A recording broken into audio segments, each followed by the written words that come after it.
Day 2 of the 12 Days of Christmas Stories. Don't mind that I have a coat on. I came in from outside not long ago where it was sunny and not too bad, but I was pretty cold by the end of it. So I just haven't taken my coat off, and that's just what I do sometimes, even in the house. I wear scarves and coats and 2 pairs of socks. So, anyways, I hope you're having a good day.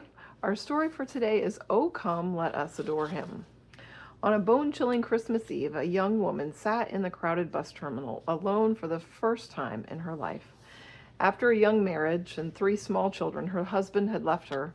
Due to a court-ordered visitation with their dad, she was separated from her little family for the Christmas holidays.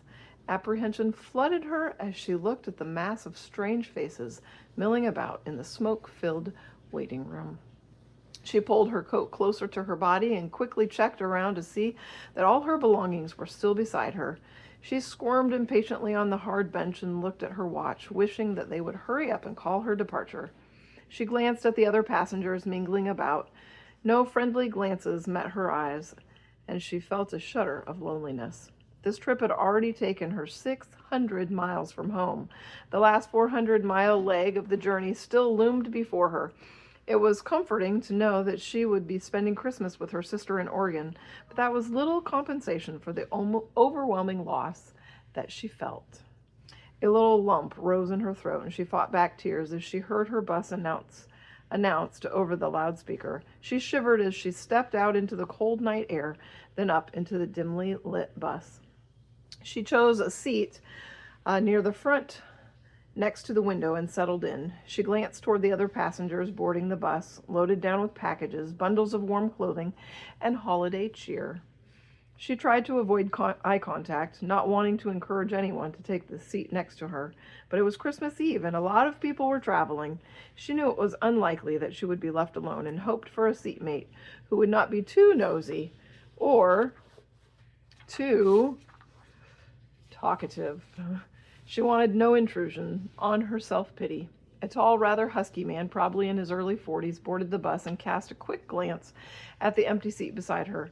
She uttered a sigh of relief when he chose to sit across the aisle. She casually placed her purse on the empty seat, hoping to discourage anyone who might intend to sit there. However, the bus filled rapidly, and soon there were no more seats available in the rear. A tall, slender, well-groomed young man came aboard. "Do you mind if I sit here?" He smiled at her as he shifted his gaze to the purse occupying the vacant seat. "No, not at all," she stammered, moving her purse and placing it on the floor beside her feet. She looked away out the window as he made himself comfortable. Rain pelted the bus, and it matched her mood. The bus, filled with its precious human cargo, lumbered from the depot and headed north out of town. The excited chatter and spurts of laughter soon died away to a soft hum, broken occasionally by a baby's cry. Afraid her seatmate might try to strike up a conversation, she quickly feigned sleep.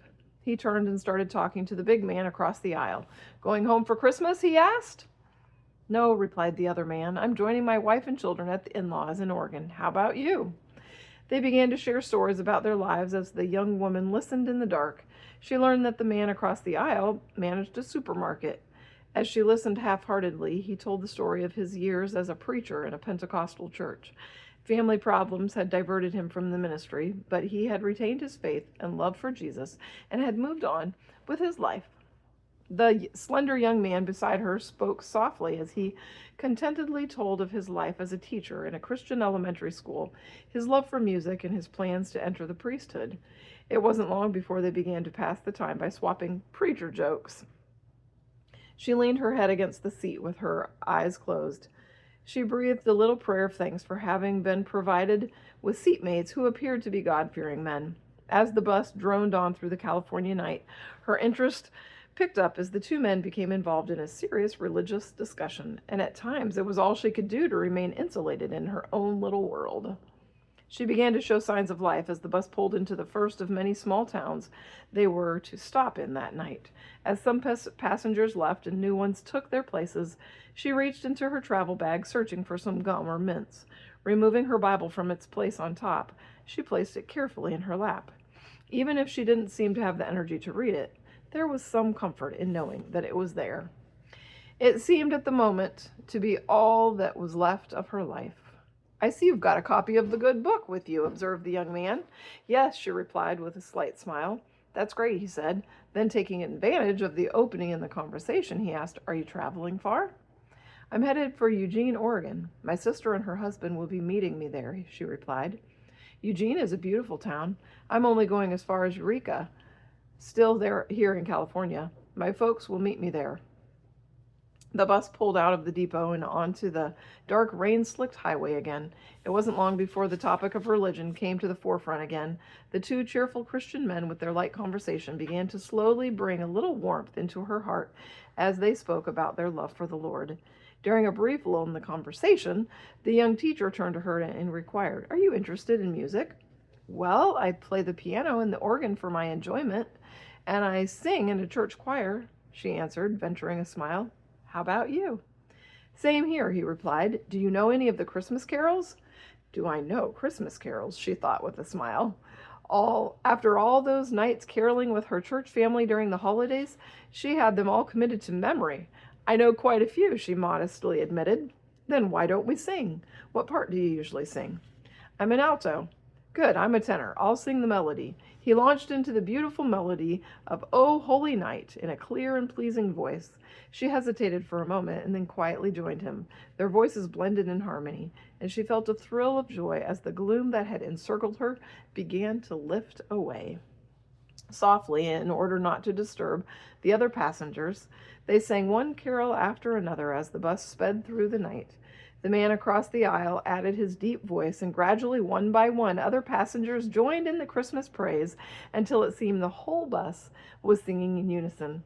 Finally, the spirit of Christmas penetrated her entire being as the majestic tone of O come, all ye faithful, rose from the voices of the strangers about her. Because one man had reached out to her, she realized the people around her were no longer strangers, but brothers and sisters. She finally felt the peace and the joy of Christmas and was no longer alone. She was surrounded by the family of God as they sang the words, O come, let us adore him. O come, let us adore him. O come, let us adore him, Christ the Lord. Amen. No matter how alone we feel or how isolated we feel, we always have the family of God. And God was so good to give us that. I hope you have a wonderful evening, and we will see you tomorrow for another Christmas story.